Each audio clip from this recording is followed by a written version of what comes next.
Hai, selamat siang Sobat Investor. Kembali lagi berjumpa dengan saya Nadine Hedra di program Break Time IDX Channel. Sobat Investor, apa kabar Sobat Investor hari ini? Dan bagaimana kabar portofolionya? Seperti yang terlihat di belakang saya ya, merah-merah. Ternyata indeks harga saham gabungan kita sedang menurun tipis nih. Menurun sebesar 0,04% ya Sobat Investor, atau sekarang berada di posisi 7.080,150. Nah tuh terpampang nyata ya, bisa dilihat ya. Tapi mudah-mudahan portofolionya Sobat Investor tetap mengalami progres kenaikan yang cukup baik ya. Nah, Sobat Investor, kita lihat ada 227 saham yang menguat, 352 saham yang melemah, dan 215 saham yang stagnan. Nah, sekali lagi untuk investasi kita jangan lupa melihat secara teknikal dan fundamentalnya ya Sobat Investor ya.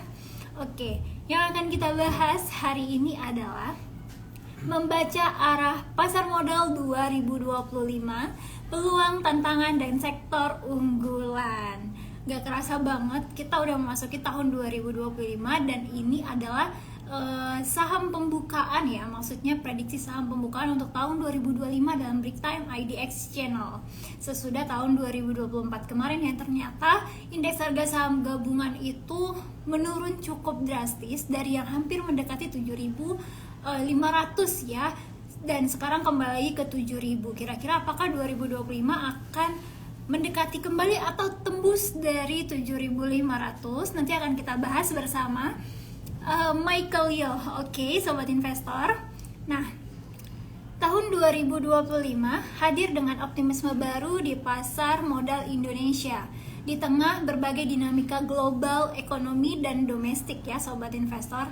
Dengan pertumbuhan ekonomi yang diproyeksikan stabil dan beragam emiten yang bersiap melantai di Bursa Efek Indonesia. Kebetulan hari ini juga sudah ada beberapa emiten yang IPO, yaitu 3 emiten, dan salah satunya tadi emiten YOII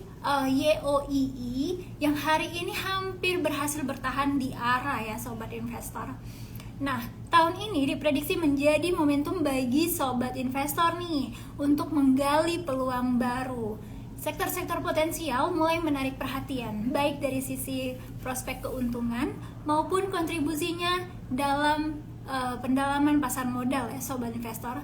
Nah, namun di sisi lain sejumlah tantangan masih mengintai nih, seperti ketidakpastian makroekonomi, fluktuasi valuasi, hingga kinerja sektor-sektor unggulan yang menjadi perhatian kita dalam retail maupun institusi.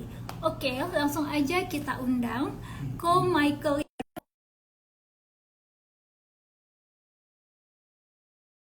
Kita akan membaca beberapa saham-saham pilihan teknikal ataupun fundamentalnya. Baik, selamat siang Ko Michael. Halo, siang Kak Nadine. Apa kabar, bagaimana nih tahun 2025-nya? Ada peluang baru atau enggak nih kira-kira? Seharusnya ada ya. Seharusnya ada. Oh ya, Michael, kok ini udah terlihat nih indeks harga saham gabungan di belakang saya ini merah ya, walaupun turunnya cukup tipis, sangat tipis ya. Tapi kira-kira bagaimana sih indeks harga saham gabungan untuk seminggu ke depan? Oke. Jadi sebenarnya kalau saya prediksi di dalam waktu time frame pendek begini agak susah ya Kak Nadine. Tapi kalau saya lihat IHSG mereject dari angka 7.000 itu pergerakan yang cukup positif. Nah, jadi ada peluang IHSG menguat hingga ke area MA 200 yaitu di angka 7.300. 300, kurang lebih 220 poin dari sekarang. Oke, baik. Nah, kok waktu kita lihat flashback sedikit di tahun 2024, sebelum indeks harga saham gabungan itu mengalami penurunan yang cukup signifikan ya. Apakah di tahun ini kira-kira indeks harga saham gabungan akan mencerminkan untuk kembali lagi ke titik tertingginya hampir mendekati 7.500? Oke, setelah sempat menyentuh titik tertinggi ya, sebenarnya titik tertinggi dari IHSG itu 7.900 kan Nadine. Hmm. Ya, oke. Nah, lalu IHSG mulai terkoreksi seiring dengan aksi taking profit dari asing. Nah, jadi yang saat ini yang kita harapkan untuk IHSG bisa pulih kembali ke at least 7.500 atau 7.900, perlu gebrakan yang dilakukan oleh pemerintah Indonesia dari sisi ekonomi. Nah, karena saat ini disinyalir koreksi dari IHSG atau pergerakan sideways IHSG saat ini itu terjadi karena kondisi fundamental dan makroekonomi yang saat ini memang belum stabil, yang masih ditunggu oleh para investor. Oke, baik. Kita berharap kondisi ekonomi ataupun makroekonomi kembali stabil sehingga membuka peluang cuan baru ya. Nah, kok kalau misalnya kita melihat 2025 sektor-sektor mana aja sih yang kira-kira berpotensi cuan nih, kok? Oke, jadi sebelum bicara sektoral, sebenarnya posisi IHSG kemarin terkoreksi minus 2,6 year to date, dan itu udah memberikan suatu nilai yang cukup baik. Karena PE di angka sekarang, PE IHSG itu berada di angka 13. Kalau kita compare rata-rata, PE IHSG itu berada di angka 15. Jadi kita terdiskon 2 kali PE. Nah, itu satu. Jadi kita bisa katakan, bisa saya simpulkan bahwa IHSG itu berada di range yang murah. Nah, kemudian kalau kita bicara sektor mana yang berpotensi paling cuan, kalau kita lihat data 5 bulan ke belakang, kita itu mengalami inflasi.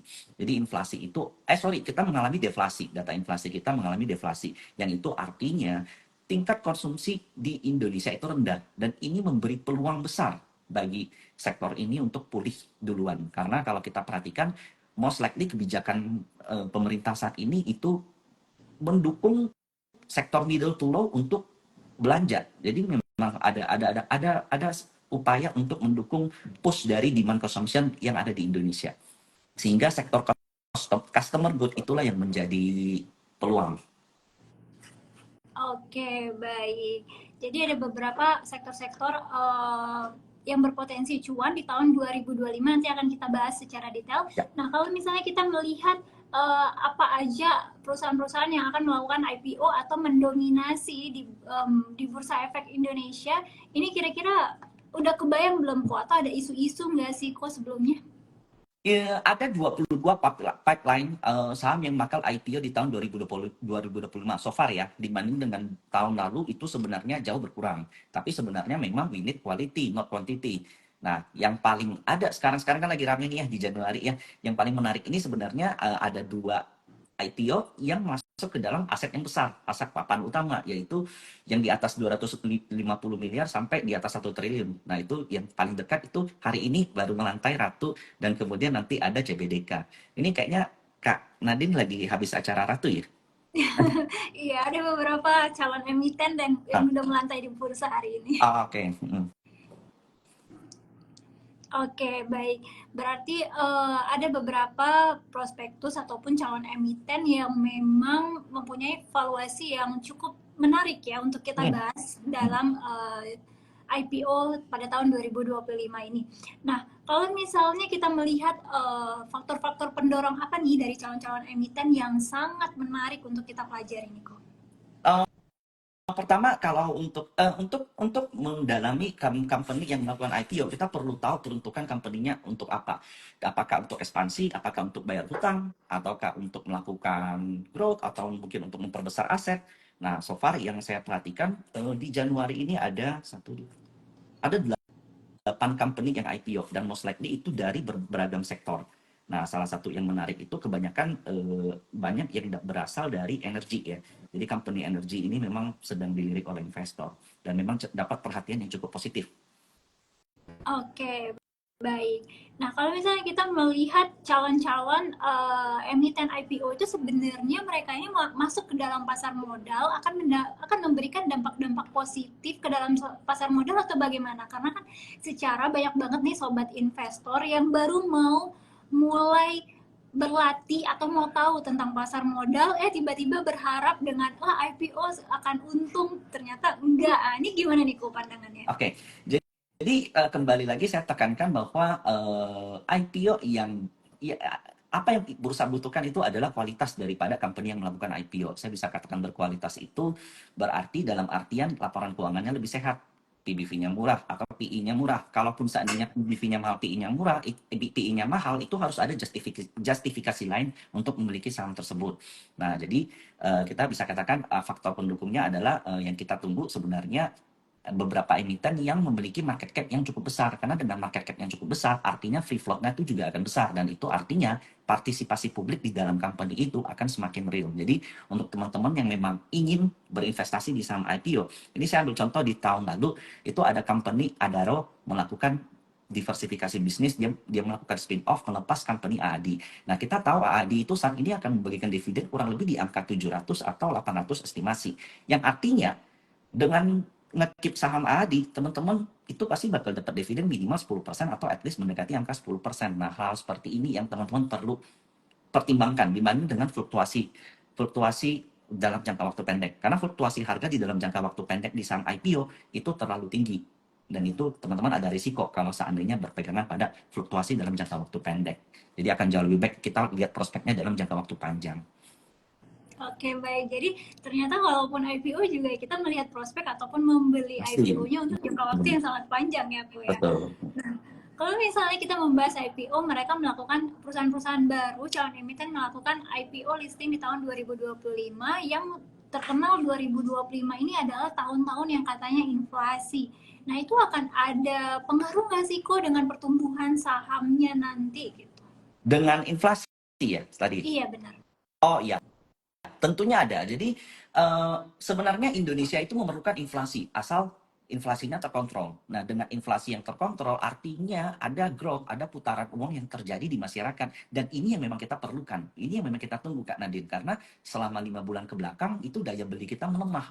Yang dilakukan oleh pemerintah kita selama ini itu adalah program-program seperti makan siang gratis, kemudian perumahan gratis, kenaikan gaji buruh, dan terakhir PPN yang nggak jadi naik, PPN 12%, saya sinyalir itu bisa meningkatkan daya beli dan tentunya inflasi akan agak sedikit naik. Tapi inflasi yang naik itu bagus untuk company-company kita, terutama company-company yang langsung berhubungan dengan retail. Jadi saya sinyalir bahwa ini akan memberi dampak positif untuk sektor yang paling utama itu sektor retail, sektor consumer, yang selanjutnya banking, dan selanjutnya akan runut ke lain. Karena proksi dari ekonomi dan sebenarnya mata daripada IHSG itu adalah GDP. Oke, baik. Jadi sebenarnya perputaran ataupun inflasi yang diprediksikan 2025 itu cenderung cukup baik ya, kok ya, untuk secara global ekonomi di Indonesia. Nah, Betul. kalau misalnya prediksi pada tahun 2025, itu pengaruhnya atau prediksi makro globalnya itu kira-kira apa sih kok di tahun 2025? Oke, jadi yang paling kita tunggu, yang makro yang paling kita tunggu saat ini itu kan adalah pelantikan Trump, yaitu di 20 Januari. Sekarang kan baru 8 ya. Nah, kebanyakan setelah Trump terpilih, apa yang bakal Trump lakuin? Karena Indonesia sudah mendeklarasi dirinya masuk BRICS. Kita memasuki aliansi, artinya kita musuhan nih sama Amerika nih. Nah, kira-kira apa yang bakal dilakukan Donald Trump? Karena kita kenal bahwa selama ini Donald Trump itu merupakan salah satu presiden yang cukup vokal ya. Di Twitter atau di X, dia cukup vokal melakukan trade war. Dan kita tahu musuh utama dari Amerika itu adalah China, dan kita itu punya aliansi yang cukup dekat dengan China. Sebenarnya ini adalah termasuk salah satu ancaman atau salah satu resiko terhadap kita. Yang kedua adalah FOMC di 29 Januari, yang kita masih nunggu kebijakan moneter dari The Fed untuk melakukan kelanjutan dari pemangkasan suku bunga, di mana kita tahu bahwa tahun lalu ketika terjadi pemangkasan sebesar 75 BPS itu bursa kita juga menyambut positif. Kita bahkan sempat menuju all time high kan. Nah, itu yang masih kita tunggu di tahun ini. Nah, jadi ada dua kebijakan makro yang kita benar-benar tunggu. Apakah FOMC akan mengeluarkan tone hawkish lagi atau dovish, dan kemudian bagaimana nih Trump? Apakah Trump bakal keras lagi nih atau justru melembek atau justru melunak gitu.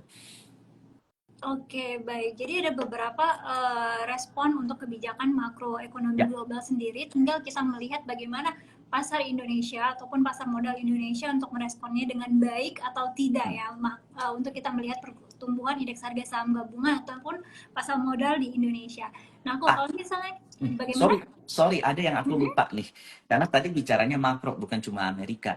Ada salah satu hal yang kita masih tunggu banget, dan saya juga masih nunggu banget, yaitu adalah kebijakan stimulus yang dilanjutkan oleh pemerintah China. Jadi Presiden Xi Jinping seperti kita ketahui di akhir tahun kemarin itu mengeluarkan beberapa stimulus. 3 stimulus. Nah, salah satunya melakukan akan menuju interest rate yang bakal semakin rendah, di mana itu jarang banget dilakukan oleh China. Kemudian dia akan melakukan pembelian, melakukan penerbitan isu global bonds yang lebih besar lagi. Kemudian kita harus tahu bahwa negara ekspor kita, tujuan negara ekspor kita 46% itu ke China. Jadi dengan pulihnya ekonomi China, dengan stimulus China yang diberikan oleh si Presiden Xi Jinping, jika itu berhasil, itu akan meningkatkan ekspor kita, nilai ekspor kita. Nah, sehingga itu bisa, itu juga yang ditunggu satu dunia. Apalagi kita merupakan commodity country. Ketika China pulih, China itu 18% konsumsi oil dunia. China itu juga sekitar 40% konsumsi nikel dunia. Jadi pulihnya China itu akan memberikan benefit yang jauh lebih besar dengan kita. Nah, itu yang membuat saya melihat bahwa presiden kita itu kenapa mengambil stake lebih dekat dengan China. Karena selama ini kan kita non-blok. Pak Presiden juga sebenarnya di dalam pidatonya pernah mengatakan bahwa kita non-blok, tapi dengan beberapa gebrakan yang terbaru ini terlihat sepertinya Indonesia memang lebih ke aliansi ke China. Jadi memang kalau kita bicara makro, kita lagi nunggu antara Amerika dengan China. Sekian. Oke, baik. Jadi ada beberapa faktor yang memang benar-benar mempengaruhi pasar modal ya, Ko ya. Walaupun sebenarnya faktor ekonomi global ataupun faktor ekonomi Indonesia itu tidak terlalu terpengaruh gitu ya, Ko ya. Betul, betul sekali. Luar biasa sekali. Jadi sobat investor, hati-hati nih, jangan hanya melihat pasar ekonomi Indonesia doang, tapi harus respon dengan isu-isu global dunia ya, terutama di China ataupun Amerika yang sangat mempengaruhi pergerakan pasar modal Indonesia kita.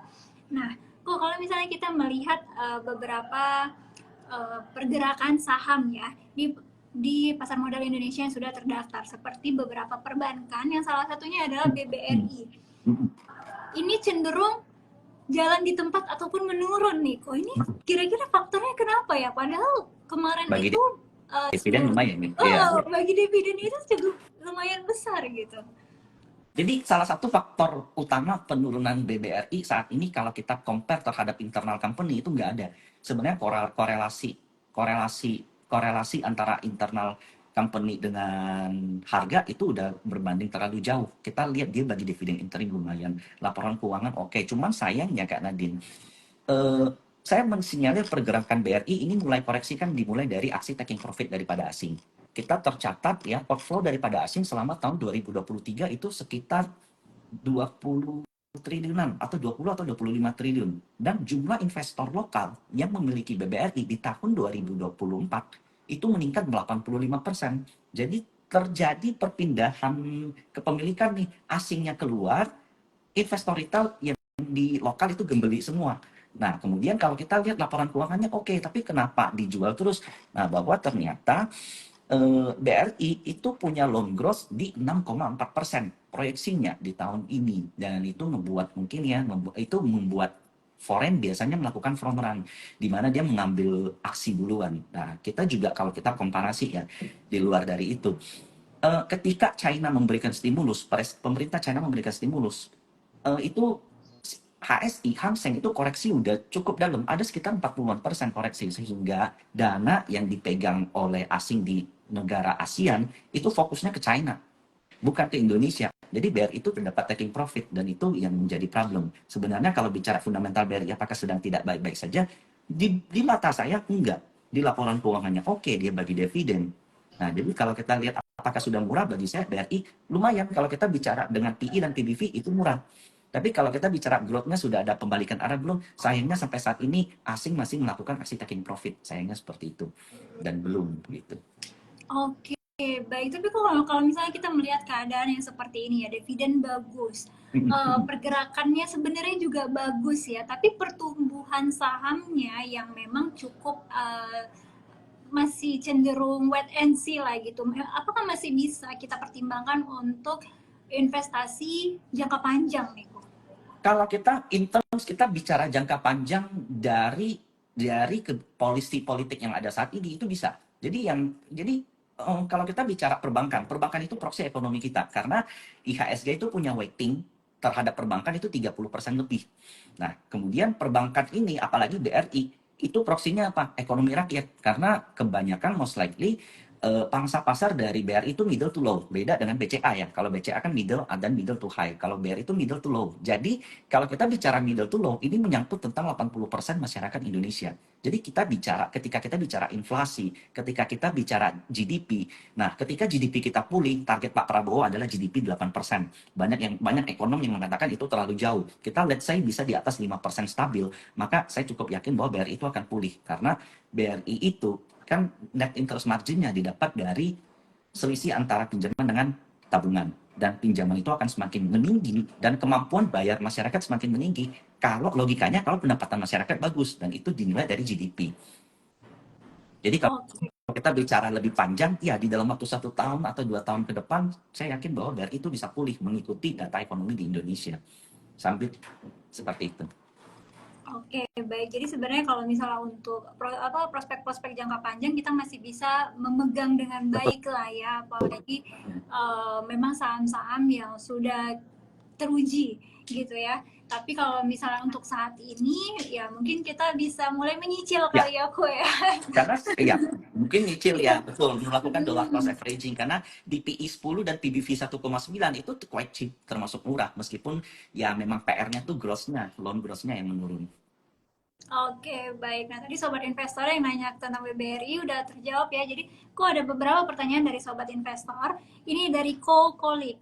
Apakah ada pengaruh arahan Bank BUMN write off UMKM loan dalam 16T? Oke, write off yang dilakukan oleh BUMN itu sebenarnya nggak masuk ke dalam buku, dan itu memang sudah tercatat di tahun-tahun sebelumnya. Tapi itu menimbulkan kepanikan semenjak muncul statement dari pemerintah mengatakan akan menghapus hutang para nelayan, hutang para petani. Saya perhatikan ya, di market itu direspon negatif oleh foreign besoknya dan seterusnya sampai saat ini. Jadi saya melihat bahwa pemerintah ini masih punya PR terhadap gaya komunikasinya yang perlu dibuat lebih smooth gitu. Sebenarnya write off yang dilakukan BRI itu tidak masuk ke dalam catatan kerugian. Nah, kalian coba lihat nanti begitu memang itu sudah terjadi. Cuma itu dipandang negatif oleh foreign. Kenapa? Karena begini, contoh saya seorang saya nabung di BRI, kemudian saya nggak mampu bayar. Saya pinjam duit, kemudian saya nggak mampu bayar, jadi bad debt. Nah, kemudian nama saya itu selanjutnya kalau mau minjem biasanya kan udah jadi pertimbangan tuh. Biasanya ini call 1, call 2 gitu, udah ada catatannya. Nah, kalau di write off begitu saya ngambil lagi itu jadikan semua bebas. Jadi nggak ada ini tidak ada rating lagi, dan itu yang membuat foreign ketakutan mungkin. Dan itu direspon negatif. Takutnya mungkin karena ini ada potensi membuat NPL itu terjadi lebih besar lagi. Takutnya seperti itu. Dan itu yang direspon negatif. Tapi apakah udah ada datanya? Nggak ada. Oke, baik. Tapi kok kalau misalnya dengan ada penghapusan utang tersebut, itu akan terpengaruh negatif nggak sih dengan pasar modal Indonesia kita? Apalagi kan, ya oke, penghapusan utang akan ada kaitannya dengan perbankan ya, Hmm. apalagi perbankan-perbankan yang udah listing. Itu pengaruhnya akan disambut positif atau negatif nih kira-kira? Yang terlihat saat ini adalah negatif karena investor melihat bahwa ini mengancam NPL yang lebih tinggi di kemudian hari. Hmm. Tapi saya cukup meyakini jika seandainya Pak Presiden kita mampu meningkatkan taraf hidup masyarakat kita, kemudian GDP itu bisa normal, maka itu tidak perlu dikhawatirkan. Justru itu bisa membuat loan growth itu semakin meningkat. Oke, baik. Jadi Jadi sobat investor, jadi untuk ini membuat apa? Ini membuat time frame investasi terhadap perbankan kita semakin panjang. Gitu. Tapi oke. potensinya semakin besar gitu. Oke, baik. Mudah-mudahan tetap kita bisa mengandalkan top 4 big banks ya, sobat Amin. investor ya. Oke, kok ada pertanyaan selanjutnya dari KBY SPTR. Kalau untuk prospektus ataupun kedepannya Adaro ini bagaimana? Apakah masih bisa dipegang seperti awal atau bagaimana? Oke, jika kalian berinvestasi di Adaro, dan itu artinya kalian saat ini berinvestasi di green company. Sebelum Adaro melakukan spin-off dari usaha thermalnya yaitu AAD, itu Adaro tuh terkenal dengan pembagian dividen yang jumbo. Nah, Adaro itu 75% dividennya disumbang oleh AAD. Jadi kalau seandainya kalian berinvestasi di Adaro dan berharap dividen, menurut saya itu kurang tepat. Tapi kalau kalian berinvestasi di Adaro dengan berharap terhadap renewable valuation, itu menarik. Karena saat ini EDT, renewable itu divaluasi dengan cukup tinggi. Kita bisa lihat eh, rata-rata EBT di seluruh dunia itu divaluasi di PBV di atas 2. AAD aja saat ini masih 1 lebih. Hmm. Nah, jadi untuk long term, jika kalian memiliki proxy terhadap EBT, itu Adaro menarik. Tapi kalau kalian ingin mendapatkan dividen, itu tidak dengan Adaro, tapi dengan AAD-nya, yaitu anak usahanya yang baru saja IPO. Jadi mesti kalian bedain nih, time frame tujuan investasinya apa. Kalau berharap terhadap EBT valuation, kemudian terhadap growth, terhadap futures company, yaitu di Adaro. Tapi kalau kalian ingin dividen dari call company, nah itu di AAD-nya. Harus dibedakan nih untuk tahun ini, karena udah beda. Oke, baik. Nah, kok sebenarnya ada pertanyaan-pertanyaan yang memang mungkin masih asing di sobat investor ya. Kalau misalnya dalam tujuan investasi ataupun invest lah dalam jangka panjang, itu tuh lebih baik kita tujuannya dengan dividen atau pertumbuhan saham ataupun pertumbuhan uang yang kita investasikan. Asli Kak, kalau seandainya kita berinvestasi jangka panjang dengan nggak melihat harga ya, tanpa melihat harga, maka yang perlu teman-teman cari itu adalah pembagian dividen. Karena pembagian dividen itu tanda perusahaan itu sudah matang. Semakin lama kalian pegang pun kalian nggak takut. Nah, tapi kalau kalian berinvestasi dengan tujuan valuation yang gila-gilaan, maka itu jangan cari company yang bagi dividen. Biasanya company yang bagi dividen itu harga naiknya tuh udah nggak bisa terlalu jauh. Upside-nya tuh udah nggak ada yang multi bagger. Kebanyakan company yang udah bagi dividen, upside-nya mentok mungkin bagger atau dua bagger. Dan itu biasa terjadi company yang bagi dividen, upside-nya bisa tinggi, itu di company di Indonesia itu kebanyakan komoditas.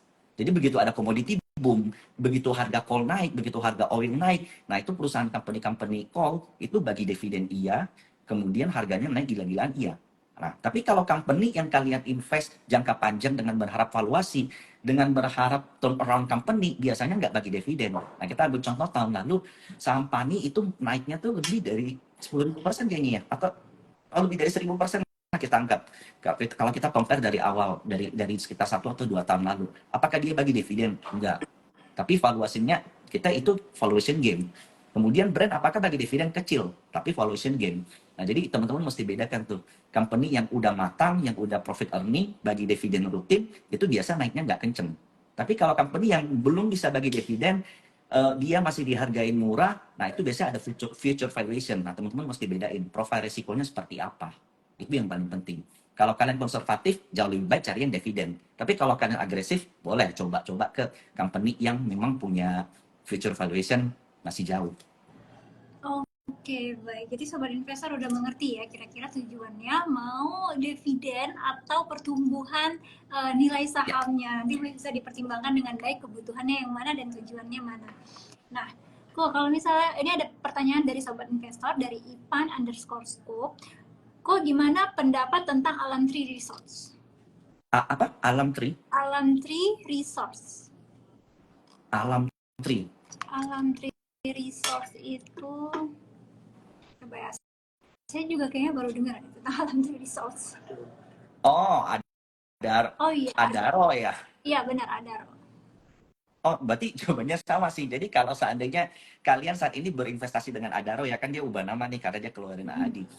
Menurut saya cukup menarik. Alasannya kenapa? Karena hasil penjualan dari AAD itu bakal digunakan Adaro untuk membangun power plant. Nah, power plant ini berbasis energi terbarukan. Nah, kita tahu bahwa saat ini banyak company yang itu hanya bisa mendapatkan funding kalau dia mendapat rating ESG. Adaro itu dengan melepas AAD, di tahun ini seharusnya dia bisa mendapatkan rating ESG. Ketika dia mendapatkan rating ESG, dia bakal bisa mendapat source of fund yang baru. Tapi proyeksinya cukup lama nih masalahnya. Alam Tree ini dengan power plant-nya, dengan company EBT yang bakal dia bangun, itu kurang lebih estimasinya 7 tahun baru bisa menghasilkan profit. Nah, kalian siap nunggu nggak? Nah, cuman Adaro memang dia punya beberapa entity lain. ADMR dia punya Cooking Coal, dia punya, kemudian dia punya beberapa company lain yang berbasis dengan energi juga. Tapi itu semuanya clean energy. Nah, yang kita tunggukan adalah hasil penjualan AAD-nya bakal dibangun energi terbarukan. Rumornya sih akan menginvestasi energi terbarukan, yang akan mengakuisisi energi terbarukan yang udah ada. Ada juga yang bilang bangun dari awal. Tapi kalau dari prospektus dan release pers yang dilakukan oleh Adaro, Alam Tree, itu kurang lebih 7-8 tahun baru bisa menghasilkan profit. Nah, jadi cukup panjang tuh. Oke, baik. Jadi kalau misalnya walaupun Alam Tree Resource ini 7 sampai 8 tahun baru bisa menghasilkan profit, itu tidak terpengaruh dengan kinerja ataupun profit ataupun kenaikan sahamnya Adaro sendiri ya, Po ya? Betul, karena itu masih jangka panjang banget. Oke, baik. Mudah-mudahan tadi sudah terjawab. Nah, aku ada pertanyaan lagi dari Ed Sheeran. Ini BBCA sepertinya belum nembus 10.000. Bagaimana nih untuk kedepannya? Di antara semua perbankan, yang paling resilient itu adalah BCA. Kenapa? Karena BCA punya source of fund yang paling murah. Kemudian loan growth-nya dibanding dengan 4 big banks, ini kalau saya bacakan BRI itu 6,4%, BCA itu 14%, 2 kali lipat lebih. BNI dan BMRI itu semua di bawah 10%. Jadi kalau kita bicarakan loan growth yang paling oke itu ada di BCA dan Bank Mandiri. Nah, jadi kalau kita bicara BCA juga itu tingkat NPL itu salah satu yang paling rendah. Nah, cuman kenapa nggak bisa sampai 10.000? Karena kembali lagi, foreign itu masih melakukan capital outflow, masih rutin melakukan taking profit di IHSG. Nah, jadi kita mesti take a long time. Tapi kalau di antara semua bank itu yang paling resilient adalah BCA. Mengingat dia juga punya cost of fund yang paling tinggi. Cost of fund yang paling rendah. Nah, jadi NIM dia tuh bisa salah satu yang paling unggul dibanding dengan di antara 4 big banks itu. Oke, baik. Kok ada pertanyaan selanjutnya dari Ed Irswanda. Kalau untuk sektor energi, ini bagaimana? Apakah lagi naik daun untuk saat ini? Sektor energi saya tunggu tahun ini karena sektor energi itu kan mau nggak mau berhubungan dengan harga energinya, berhubungan dengan harga komoditas. Salah satu demand komoditas nomor satu di dunia itu adalah China. Jadi dengan kita tunggu dari pulihnya ekonomi China itu akan meningkatkan harga komoditas. Dengan meningkatnya harga komoditas, kita Indonesia sebagai commodity country itu tentu akan diuntungkan, terutama dari sektor-sektor energi. Dan perlu diingat bahwa sektor energi itu weightingnya rendah. Jadi kalau seandainya dia mau naik, biasa spreadnya tuh lebih kencang daripada perbankan. Karena weightingnya rendah, bobotnya kecil. Oke, baik.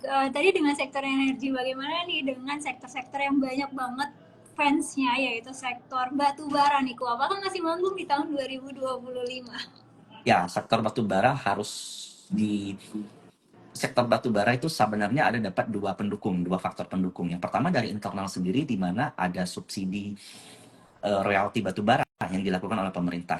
Kita ada beberapa nama seperti Bumi itu akan mendapat subsidi dari itu. Kemudian Indi juga dapat dan itu tentunya akan memberikan dampak positif. Nah, tapi katalis utama dari coal company itu adalah harga batu baranya sendiri.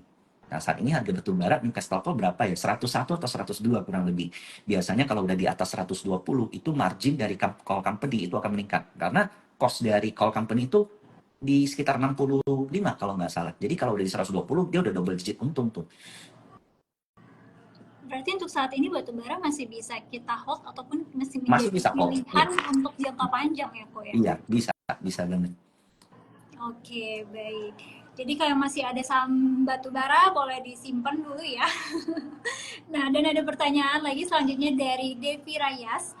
Kok kalau misalnya sektor saham di nikel bagaimana? Karena kan cenderung saat ini tidak stabil. Ya, nikel ini saat ini sedang ditinggalkan. Kenapa? Karena game changer dari nikel itu adalah EV car, bahwa Tesla sendiri menemukan bahwa ada source of battery yang baru, bukan nikel tapi hydro, dan itu saat ini sedang di research and development. Dan konsumsi consumer nikel nomor satu dunia itu China. Sementara China propertinya pun lagi ambrol semenjak kasus Evergrande, dan saat ini di bailoutnya prosesnya belum selesai. Sampai saat ini nikel masih belum mendapat apresiasi, harganya pun masih belum bergerak kemana-mana, masih sideways. Apa ada hubungannya kok nikel dengan pertumbuhan atau penurunan emas saat ini? Tidak, karena kalau kenaikan emas itu terjadi karena hedging. Jadi orang kebanyakan ini pilihannya kan antara dolar sama emas nih. Ketakutan orang kan begitu suku bunga dipangkas, dolar itu melemah. Jadi kebanyakan orang yang ngeborong emas nih. Dan itu juga dilakukan oleh pemerintah China. Bank of China itu rutin membeli emas untuk hedging terhadap dolar. Tapi ternyata dolarnya juga masih menguat. Jadi pergerakan antara emas dan nikel itu berbeda. Emas itu dia komoditi yang punya punya price sendiri, nggak ada hubungan dengan oil. Sometimes dia bergerak nggak sesuai dengan harga komoditi yang lain. Nah, kok kalau misalnya dengan melemahnya rupiah ya saat ini, itu akan ada pengaruh nggak sih kok ke pasar modal Indonesia, apalagi dengan saham-saham yang terpengaruh seperti tadi emas di Ya, ya. Antam ataupun pengaruh lainnya terhadap rupiah gitu. Tentunya ada Kak Nadine. Jadi IHSG itu amat quite very sensitif terhadap rupiah. Kita perhatikan setiap IHSG menyentuh all time high itu kebanyakan rupiah itu di bawah 16.000 atau 16.000 lah maksimal.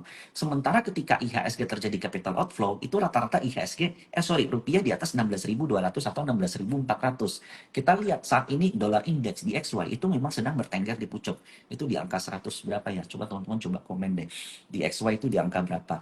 Nah, jadi kenaikan rupiah, penguatan dolar itu bisa membuat beban terhadap pemerintah kita.